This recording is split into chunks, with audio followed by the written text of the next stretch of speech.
Hello good morning students. आज हम पढ़ने जा रहे हैं क्लास 12th का चैप्टर 1 जिसका नाम है संबंध एवं फलन। इंग्लिश में हम इसे कहते हैं रिलेशन एंड फंक्शन। जैसा कि आप सभी लोग पिछली कक्षा यानी कि 11th में आप लोग सेट्स के बारे में पढ़ चुके हैं। सेट क्या होता है? Set is a collection of well defined distinct objects.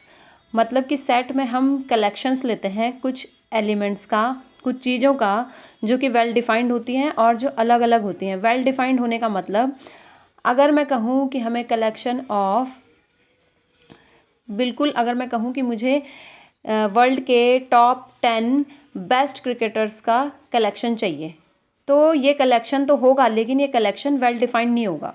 Well defined क्यों नहीं होगा? क्योंकि मेरी नज़र में हो सकता है सचिन तेंदुलकर पहले नंबर पे हो, लेकिन किसी और की नज़र में हो सकता है कपिल देव पहले नंबर पर हो।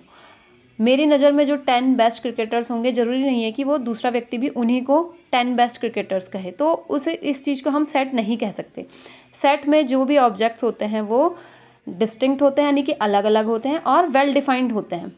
ठीक है, किसी भी सेट में इस तरह के एलिमेंट्स नहीं होंगे कि 1 1 2 बार आ गया या 2 2 2 बार आ गया, या जो भी हमारे एलिमेंट्स होंगे वो डिस्टिंक्ट होंगे यानी कि 1 2 3 इस तरह से हमारे पास एलिमेंट्स चलेंगे। आप इसको डिटेल में पिछली कक्षा में पढ़ चुके हैं। अब हम पढ़ेंगे कि रिलेशन क्या होता है। रिलेशन जो चीज़ है, रिलेशन भी क्या होता है, एक सेट में ही डिफाइंड होता है। यहाँ पे जो हम समुच्चय बोल रहे हैं, समुच्चय का मतलब यहाँ पे सेट है। ठीक है, और ए क्रॉस ए का मतलब यहाँ पर है हमारे पास कार्टेशियन प्रोडक्ट जो होता है उसे हम ए क्रॉस ए से डिनोट करते हैं। कार्टेशियन प्रोडक्ट का मतलब हमारे पास ये होता है कि सपोज दैट आपके पास कोई एक सेट है जिसमें आपके पास एलिमेंट्स हैं 1 2 3। अब अगर हमें इसका ए क्रॉस ए निकालना है, यानी कि अगर हमें इसका कार्टेशियन प्रोडक्ट निकालना है, तो ए क्रॉस ए निकालने के लिए हम क्या करेंगे? पहला एलिमेंट लेंगे 1, उसका पेयर बनाएंगे 1 के साथ, फिर पहला एलिमेंट का पेयर दूसरे के साथ, फिर पहले एलिमेंट का पेयर तीसरे के साथ, इसी तरह से फिर दूसरा एलिमेंट लेंगे, उसका पेयर पहले के साथ, उसी का पेयर दूसरे के साथ और उसी का पेयर तीसरे के साथ, इसी तरह से तीसरा एलिमेंट लेंगे, उसका पेयर इन तीनों के साथ। तो ये जो हमें नया एक सेट मिला, ये जो हमारा सेट है ये कार्टेशियन प्रोडक्ट है जनरली ए क्रॉस ए का, और ये हमारा एक नया सेट बन गया। अब इस सेट से हम जो भी सबसेट उठाएंगे वो हमारा एक रिलेशन होगा। इसमें से अगर हम कुछ एलिमेंट्स उठा लेते हैं और उनके बीच में कोई रिलेशन डिफाइन कर देते हैं तो वो हमारा रिलेशन बन जाएगा। देखिए रिलेशन क्या होता है? किसी सेट ए क्रॉस ए का सबसेट होता है रिलेशन। ठीक है, अब इसमें हम आएंगे रिक्त संबंध यानी कि एम्प्टी रिलेशन। एम्प्टी रिलेशन क्या होता है? कोई ऐसा रिलेशन जिसमें ए क्रॉस ए का एक भी एलिमेंट ना आए। हम कोई ऐसा रिलेशन डिफाइन कर दें ए क्रॉस ए के ऊपर जिसके कि अंदर हमारा एक भी एलिमेंट नहीं आ पाए ए क्रॉस ए का, तो उस रिलेशन को हम एम्प्टी रिलेशन बोलेंगे। फॉर एग्जांपल यहाँ पे आप देख सकते हैं, अगर मैंने ये सेट ले लिया, ए मेरे पास ये सेट था, इसमें मैंने रिलेशन डिफाइन कर दिया a minus B is equal to 10। मैंने ए क्रॉस ए बनाया, ये मेरे पास बन गया। अब मैं अगर इनमें से कोई भी एलिमेंट उठा लूँ, इसमें ए बी क्या होता है? ए बी हमारा ऑर्डर्ड पेयर है। ये जितने भी पेयर हैं ये सब ए बी की फॉर्म में है। इसमें ए ये है, बी ये है, ए ये है, बी ये है, ए ये है, बी ये है, सब हमारा ऑर्डर्ड पेयर है ये। ठीक है, अब मैं इसमें से अगर कोई भी एलिमेंट उठा लूँ और रिलेशन चेक करूँ A minus B is equal to 10, तो देखिए अगर मैंने 2 और 3 को उठा लिया, अब मैं 2 माइनस 3 करूँ तो कितना आएगा? -1 आएगा, 10 नहीं आ सकता। मैं इसी तरह से 3 माइनस 1 करूँ तो 2 आएगा, 10 नहीं आ सकता। 3 माइनस 2 करूँ तो 1 आएगा, 10 नहीं आ सकता। तो जितने भी हमारे ऑर्डर्ड पेयर हैं वो इस रिलेशन को सेटिस्फाई नहीं कर रहा है उनमें से कोई भी, यानी कि जो हमारा रिलेशन बनेगा इस समय वो एम्प्टी रिलेशन होगा। तो एम्प्टी रिलेशन को हम फाई से डिनोट करते हैं। ठीक है, ये फाई का निशान है, हम फाई से डिनोट करते हैं एम्प्टी रिलेशन को। फिर हमारे पास दूसरा आता है यूनिवर्सल रिलेशन। अब यूनिवर्सल रिलेशन एक ऐसा रिलेशन होता है जिसमें कि ए क्रॉस ए के सारे एलिमेंट आ जाते हैं। हम ऐसा रिलेशन को डिफाइन करेंगे आर जिसमें कि ए क्रॉस ए के सारे एलिमेंट आ जाएं, तो उस रिलेशन को हम यूनिवर्सल रिलेशन कहेंगे। फॉर एग्जांपल मैंने फिर से ये सेट लिया, ये 1 2 3 वाला, और इसमें मैंने रिलेशन डिफाइन कर दिया कि a माइनस बी का जो मॉड है वो ग्रेटर देन इक्वल टू 0 हो। ठीक है, तो इसमें ये जो एलिमेंट आ गए हमारे वही सारे एलिमेंट्स फिर से आ जाएंगे। अब हम इसमें से कोई भी एलिमेंट उठा के देख लें, मान लिया हम 3 और 1 ले रहे हैं, तो ये कितना हो जाएगा? 3 माइनस 1 इज इक्वल टू 2, और 2 का mod is greater than equal to 0 होता है। अब मैं अगर 1 और 3 ले लूँ, 1 माइनस 3 कितना आएगा? -2, और -2 का जब हम मॉड लेंगे तो वो कितना आएगा? 2 आ जाएगा, क्योंकि किसी भी संख्या का जब हम मॉड ले लेते हैं तो वो संख्या क्या हो जाती है? पॉजिटिव हो जाती है। अगर हम -100 ले रहे हैं मॉड में, तो उसको बाहर निकालने पे वो 100 हो जाएगा, पॉजिटिव हो जाएगा। तो यहाँ पे अगर मैं किसी भी संख्या में ये रिलेशन देखूं तो सारी संख्याएं, सारे ऑर्डर्ड पेयर जो है हमारे इस रिलेशन को सेटिस्फाई कर रहे हैं। तो यानी कि ये जो रिलेशन आर है मेरा, ये यूनिवर्सल रिलेशन है। ठीक है, तो अब आप लोग समझ गए कि एम्प्टी रिलेशन क्या होता है और यूनिवर्सल रिलेशन क्या होता है। और एम्प्टी रिलेशन और यूनिवर्सल रिलेशन दो इस टाइप के रिलेशन है जो बहुत ही ज़्यादा ट्रिवियल है। ट्रिवियल मतलब इनकी इतनी ज़्यादा इंपॉर्टेंस नहीं है। क्यों? क्योंकि एक रिलेशन में क्या कुछ भी नहीं आ रहा है और दूसरे रिलेशन में क्या है सब कुछ आ रहा है। तो इन रिलेशंस को हम कभी कभी तुच्छ संबंध हिंदी में और इंग्लिश में ट्रिवियल रिलेशंस कहते हैं। ठीक है, नेक्स्ट अब हम जो इम्पॉर्टेंट चीज़ अब जो हम पढ़ने वाले हैं वो है इक्विवेलेंस रिलेशन, जो आपके लिए इम्पॉर्टेंट है, जो बोर्ड एग्जाम्स में भी जिससे क्वेश्चन आपको पूछा जा सकता है। ठीक है, बाकी एम्प्टी रिलेशन, यूनिवर्सल रिलेशन और सेट क्या होता है, रिलेशन क्या होता है, ऑर्डर्ड पेयर क्या होता है, कार्टेशियन प्रोडक्ट क्या होता है, इन सब की जानकारी आपको होनी चाहिए। तो अब है आपके पास तुल्यता संबंध यानी कि इक्विवेलेंस रिलेशन। इक्विवेलेंस रिलेशन को पढ़ने के लिए हमें सबसे पहले 3 रिलेशंस पढ़ने होंगे, रिफ्लेक्सिव, सिमेट्रिक और ट्रांजिटिव। ठीक है, अगर कोई रिलेशन रिफ्लेक्सिव है, सिमेट्रिक है, ट्रांजिटिव है, अगर तीनों कंडीशंस को सेटिस्फाई कर रहा है तो वो रिलेशन इक्विवेलेंस रिलेशन भी होता है। तो सबसे पहले हम देखेंगे स्वतुल्य यानी कि रिफ्लेक्सिव रिलेशन क्या होता है। देखिए रिफ्लेक्सिव जो शब्द है वो बना है रिफ्लेक्शन से। जिस तरह से कि आप अपनी इमेज कभी शीशे में देखते हैं तो आपको एग्जैक्टली बिल्कुल अपने जैसी ही एक इमेज वहाँ पर दिखाई देती है, अपना ही एक रिफ्लेक्शन दिखाई देता है।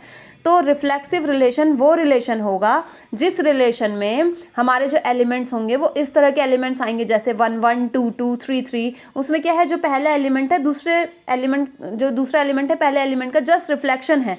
ठीक है, रिलेशन को डिनोट करने के लिए हम कभी कभी तो ऑर्डर्ड पेयर का सहारा लेंगे कि हम A, उसको बोल रहे हैं। ठीक है, और कभी कभी हम इसी चीज़ को लिखेंगे ARA, मतलब A is related to A। ठीक है, तो इस टाइप के रिलेशन में क्या होगा, तो रिफ्लेक्सिव रिलेशन में क्या होगा कि A, टाइप के एलिमेंट उस रिलेशन में जरूर आएंगे। जो भी हम रिलेशन डिफाइन करेंगे अगर उसमें इस टाइप के एलिमेंट, जैसे आप देख सकते हैं इसमें 1 1 आ रहा है, 1 2 3 हमारे पास 3 एलिमेंट थे सेट के, ओरिजिनली जो ए सेट था हमारा, तो तीनों एलिमेंट के रिफ्लेक्शंस अगर हमारे इस रिलेशन में होंगे तो ये रिफ्लेक्सिव रिलेशन होगा। फॉर एग्जांपल इसमें 1 1 2 2 3 3 तीनों हैं तो ये रिफ्लेक्सिव रिलेशन कहलाएगा। ठीक है, दूसरा है हमारे पास सिमेट्रिक रिलेशन, जैसे कि शब्द से ही आप समझ रहे होंगे, सम्मित होना, सिमेट्रिक होना। सिमेट्रिक होने का मतलब होगा दो ऐसी चीज़ें जो बिल्कुल एक जैसी हों।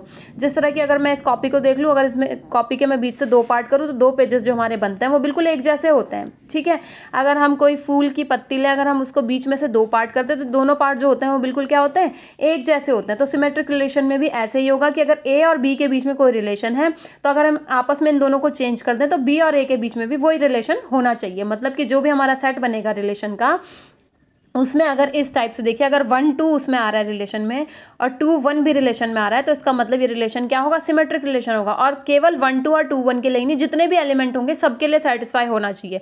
मतलब कि अगर इसमें 2 3 आ रहा है तो 3 2 भी आना चाहिए, अगर इसमें 3 1 आ रहा है तो 1 3 भी आना चाहिए। तो इस टाइप के रिलेशन को हम बोलेंगे symmetric relation. Next one is संक्रामक यानी कि ट्रांजिटिव रिलेशन। ट्रांजिटिव मतलब ट्रांजिशन करना, एक पॉइंट से दूसरे पॉइंट पे कोई चीज़ ट्रांजिशन कर रही है, दूसरे पॉइंट से तीसरे पॉइंट पे ट्रांजिशन कर रही है तो पहले और थर्ड पॉइंट का भी ट्रांजिशन हमें मिलना चाहिए। सपोज दैट हमारे पास यहाँ पे है 1 1, पहले ट्रांजिशन हुआ 1 से 1 पर, फिर ट्रांजिशन हुआ 1 से 2 पर, तो हमारा 1 से 2 पर डायरेक्ट भी ट्रांजिशन होना चाहिए सेट के अंदर, तभी हमारा जो रिलेशन होगा वो क्या होगा, ट्रांजिटिव रिलेशन होगा। देखिए अगर यहाँ पे हमने ले लिया 1 3 और दूसरा हमने लिया 3 2, तो 1 3 आया 3 2 आया तो 3 3 कैंसिल हुआ, 1 और 2 भी सेट में आना चाहिए तो 1 और 2 सेट में आ रहा है। इसका मतलब ये जो रिलेशन है क्या है, ट्रांजिटिव रिलेशन है। ठीक है, तो आप समझ गए होंगे रिफ्लेक्सिव, सिमेट्रिक, ट्रांजिटिव रिलेशंस क्या होते हैं। अगर कोई रिलेशन हमारा इन तीनों रिलेशंस को सेटिस्फाई कर रहा है, अगर वो रिफ्लेक्सिव भी है, सिमेट्रिक भी है, ट्रांजिटिव भी है, तो उस रिलेशन को हम इक्विवेलेंस रिलेशन कहेंगे। ठीक है, तो आप समझ गए होंगे इक्विवेलेंस रिलेशन क्या होता है। ठीक है, ये एग्जाम्पल्स मैंने बता दिया आपको रिफ्लेक्सिव, सिमेट्रिक और ट्रांजिटिव के। ठीक है, अब देखिए एक एग्जाम्पल हम करेंगे। एक सेट हमें दिया हुआ है 1 2 3 में, रिलेशन हमें दिया हुआ है ए तथा बी दोनों ही या तो विषम है या तो सम है। तो इसके द्वारा परिभाषित संबंध क्या एक तुल्यता संबंध है, ये हमें चेक करना है। तो पहले हम इस रिलेशन को पहले हम डिफाइन करेंगे, पहले हम बनाएंगे इसके ऑर्डर्ड पेयर का, इसका जो सेट बनेगा वो बनाएंगे हम। तो सेट है हमारे पास 1 2 3। अब 1 2 3 के जो कार्टेशियन प्रोडक्ट अगर हम देखेंगे A क्रॉस A, अगर हम यहाँ पे चेक करेंगे तो A क्रॉस A में तो बहुत सारे एलिमेंट आ जाएंगे, है ना। A क्रॉस A में हमारे पास आ जाएगा क्या, 1 1 2 2 3 3। ठीक है, 1 2 1 3 2 1, फिर आएगा 2 3 3 1 और 3 2। तो तो ये सारे एलिमेंट्स हमारे पास आएंगे। ये तो हो गया हमारा A क्रॉस A, ये पूरा सेट हो गया हमारा A क्रॉस A।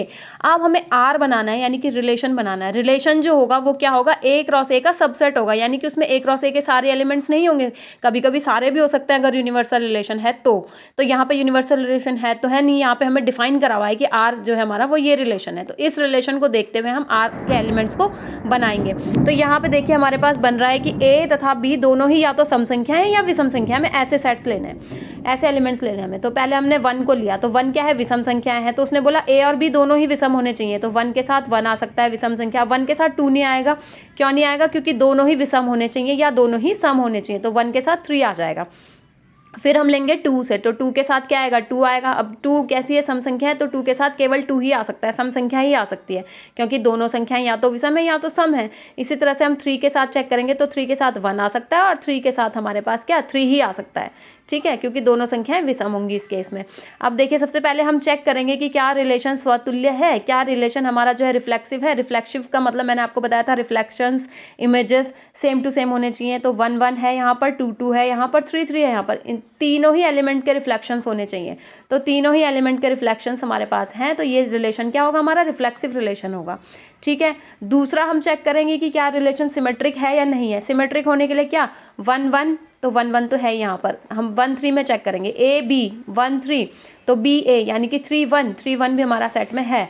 इसी तरह से 2 2, तो 2 2 का तो 2 2 ही होगा, 3 3 का 3 3 होगा। तो इसमें क्या 1 3 भी हमारे पास है और 3 1 भी हमारे पास है। इसका मतलब जो रिलेशन है ये कैसा रिलेशन है, सिमेट्रिक रिलेशन भी है।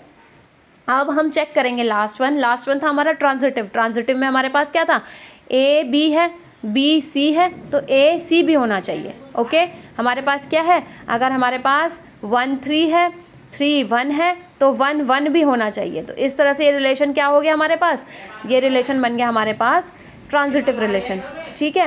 अब हमारे पास क्या है, 3 1 है, 1 3 है, तो 3 3 भी है, तो रिलेशन क्या हो गया हमारे पास, ट्रांजिटिव भी होगा। इसका मतलब ये जो रिलेशन है हमारे पास, ये जो रिलेशन है ये कैसा है, इक्विवेलेंस रिलेशन है। तो इस तरह से हम चेक कर सकते हैं कि रिलेशन कैसा है, रिफ्लेक्सिव है, सिमेट्रिक है, ट्रांजिटिव है, तो वो इक्विवेलेंस रिलेशन होगा। तो आशा करती हूँ कि आपको ये चीज़ें, बेसिक चीज़ें जो है समझ में आ गई होंगी। सबसे पहले हमारे पास सेट क्या होता है, कार्टेशियन प्रोडक्ट क्या होता है, ऑर्डर्ड पेयर्स क्या होते हैं, फिर कार्टेशियन प्रोडक्ट से जो हम सबसेट बनाते हैं रिलेशन वो क्या होता है, फिर हमारे पास एम्प्टी रिलेशन, यूनिवर्सल रिलेशन क्या होता है, उसके बाद हमारे पास रिफ्लेक्सिव, सिमेट्रिक, ट्रांजिटिव रिलेशंस क्या होते हैं और इक्विवेलेंस रिलेशन क्या होता है। ये चीज़ें हमने इसे एक वीडियो में समझी हैं। अब अगली वीडियो में हम इससे रिलेटेड क्वेश्चंस को करेंगे। Thank you.